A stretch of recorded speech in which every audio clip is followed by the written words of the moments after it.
bourse avec Didier Hameau de boursier.com. Bonsoir Didier. Bonsoir Pierre. Wall Street débute la semaine en baisse en attendant le débat Clinton-Trump cette nuit. Oui, alors on ne parle plus de la Fed, ça va vous arranger parce que vous en aviez un petit peu marre de la Réserve fédérale américaine. Pas du tout. Non, alors bon, on va parler effectivement plus politique avec le débat cette nuit. Les marchés attendent effectivement ce débat avec impatience pour clarifier un peu la situation. Le Dow Jones cède 0,9%, 18 097 points. Le Nasdaq perd 0,91%, 5 257 points. Le petit sursaut du pétrole, 45,65$ le baril WTI, ne suffit pas à contrebalancer la tendance négative. En attendant donc ce débat tout à l'heure, ce sera à 3h du matin, heure de Paris. Les marchés sont assez partagés sur le sujet, même si Hillary Clinton a de nombreux soutiens dans le secteur financier. Les investisseurs préfèrent attendre de se faire une idée à l'issue de cette première confrontation. Puis il y a quand même Twitter qui agite les débats ce soir avec une nouvelle hausse de Twitter, plus 3,3%, 23,37$ en vue de la vente du réseau social. Après Google, Salesforce, Disney, c'est maintenant Microsoft qui regarderait le dossier donc pour racheter la plateforme Twitter.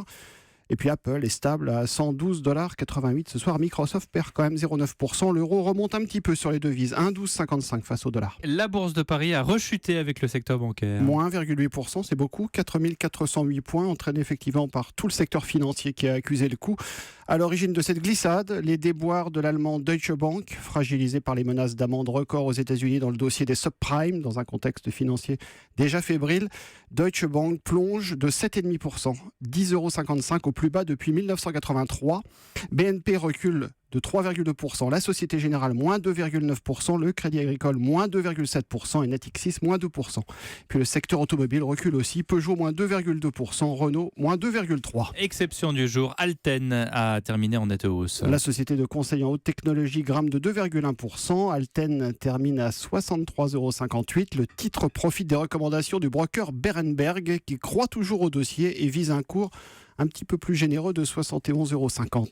Ailleurs, la bourse de Francfort repère 2,2%, donc avec la Deutsche Bank en forte baisse. Bruxelles, moins 1,5%. Londres, moins 1,3%. Avec Madrid, moins 1,3% aussi. On rappelle le CAC 40 en baisse d'1,8%, 4408 points. Oui, Didier, j'ai Janet Yellen de la Réserve fédérale qui dit on plaisante pas du tout avec la Fed. Non, tout à fait, non, je ne dirai plus rien. Le reste sur boursier.com.